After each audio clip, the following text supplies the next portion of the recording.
ભક્ત ગોરા કુંભાર। હું તમારા હંધાઈની માફી માંગુ છું। માફ કરજો, પણ હું પૂજારી બાપાને તરછોડી નહીં શકું ને હું તમને હંધાઈને બાંહેધરી આપું છું કે હું તમને કોઈને કઈ તકલીફ નહીં પડવા દઉં। એમાં અમને કઈ વાંધો નથી, પણ હું એક વાત કહી દઉં છું, હવેથી તમારે મારા ઘરની અંદર પગ નથી મૂકવાનો। મીઠી, તમે મને હુકમ કહો છો?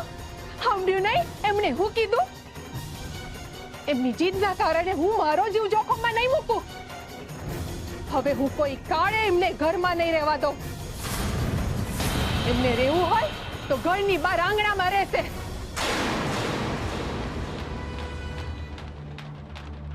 અને હા, બીજી વાત, જો બીજું કોઈ એમની નજીક ગયું છે તો એને મારા ઘરના દરવાજા ભૂલી જવા પડશે અને આ મારો નિર્ણય અડકશે। જેવી તમારી મરજી ભાભી, મને કાંઈ વાંધો નથી। હું આંગણામાં રહી લઈશ, પણ પૂજારી બાપાની સેવા તો કરીશ જ। જોયું જોયું તમે કેટલા જિદ્દી છે આ? પોતાનો જીવ જોખમમાં મૂકીને સેવા કરવાના હું ભરખા છે અમને। આભાર કનત ભાભી, જી જરૂરી છે ને એ જ કરું છું।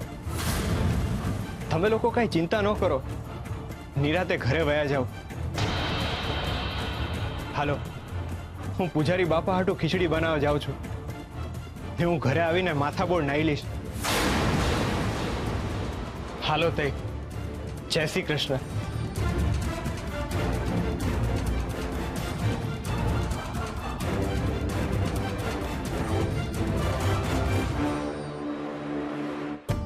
ક્યારે વિચાર્યું પણ ના હોય એટલું પવિત્ર વ્યક્તિત્વ છે ગોરા ભગત। પ્રેમ અને ભક્તિની મૂર્તિ છે આ માણસ। તમે ચિંતા ના કરતા તુલસીઓ, આપણા ગોરા ઉપર હરિનો હાથ છે, એને કાંઈ નહીં થાય। હાલો ઘેર હાલો।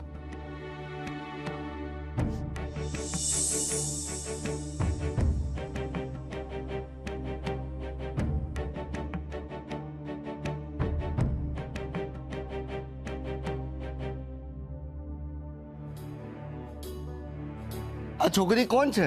પહેલા તો કોઈ દિવસ ભાડી નથી। ખબર નહીં કોણ છે, પણ રૂપાળી ઘણી છે, કદાચ ગોરાને ત્યાં આવી છે।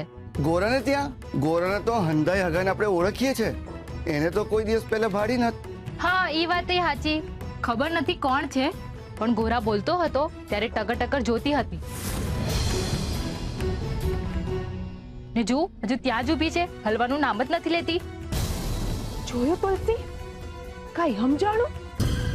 આવી સુંદરતા તો મુસીબતમાં જ પાડે।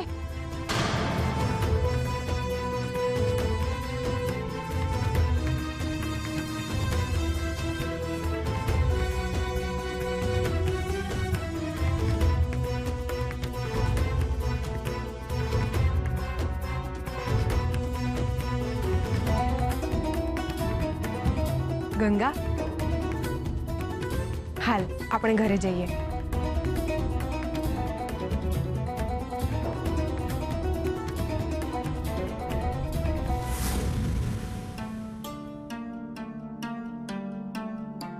બાપા ઉઠો, હાલો જમી લ્યો, ઉઠો।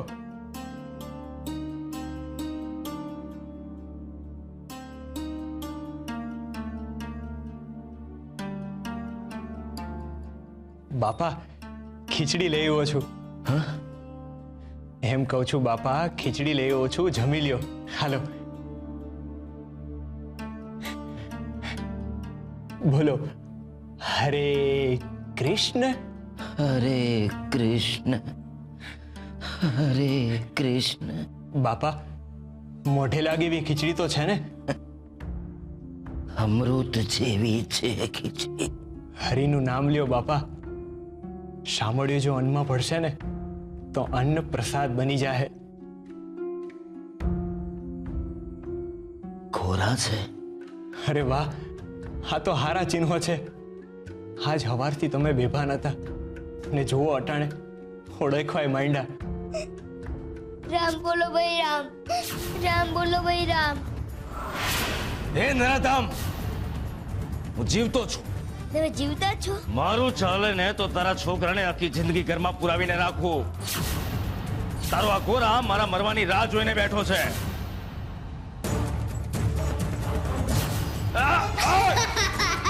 મારી ચોટલી ખેંચે છે. હે, આજથી તારી સજામાં વધારો. આખી રાત તારે અહીંયા બેસીને મારા પગ દબાવવા પડશે.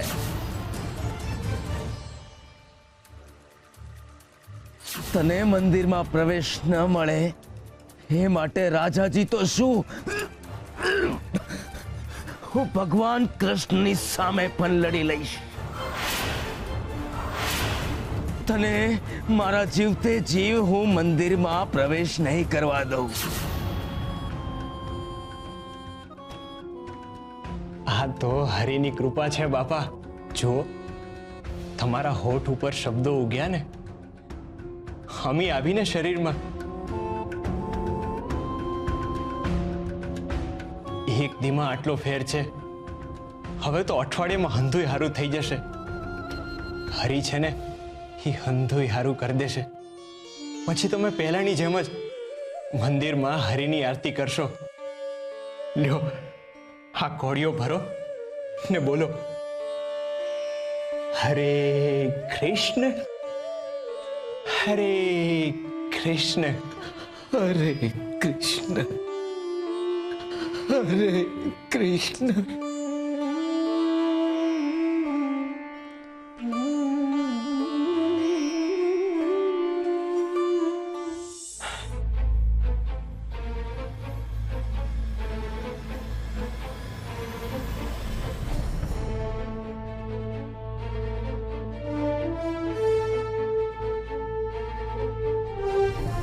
હરે કૃષ્ણ.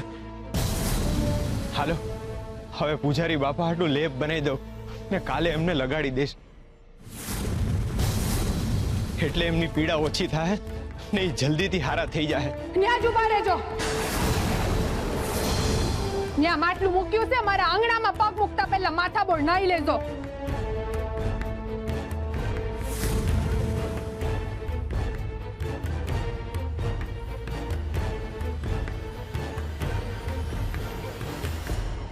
હવે તમારે ન્યા જ રહેવાનું, ખાવાનું, પીવાનું ને હુવાનું છે.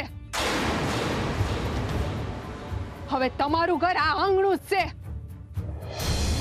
ને જો આ નિયમ તોડ્યો છે તો મારાથી ભૂંડું બીજું કોઈ નહીં હોય.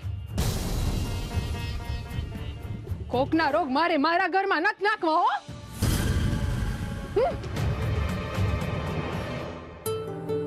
આમ તો તીખી ભાભી સાચા છે હો.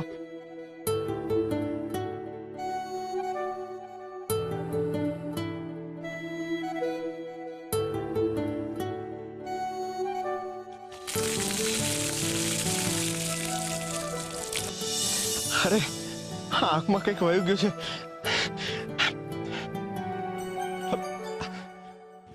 પંચ્યું પંચ્યું ક્યાં ગયું?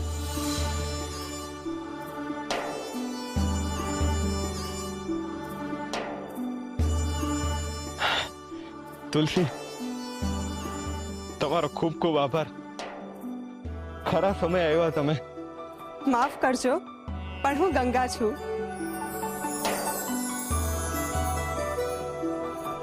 અરે તમે? અમારી આંખોમાં કચરો વયો ગયો હતો ને એટલે મને બરાબર દેખાણું નહીં હો. કાંઈ વાંધો નહીં, થાય કોઈક વાર એવું. પણ આ તો તુલસીની સાડી છે ને? હા, એમણે જ મને સાડી પહેરાવી છે. એટલે પૂરેપૂરો મારો વાંક નથી એમ ને? અહીંયા હંધુય ઠીક છે ને? ફાવી ગયું ને તમને? જ્યાં તમે હો ત્યાં તકલીફ ન હોય. અરે ક્યાં ખોઈ ગયા તમે? હા? મેં એમ પૂછ્યું, ફાવી ગયું ને આયા? હા, હંધુય બરાબર છે, કાંઈ તકલીફ નથી. હરી તકલીફ પડવાય નહીં દે. ને કઈ કામ હોય ને તો તુલસીને કહેજો. હા.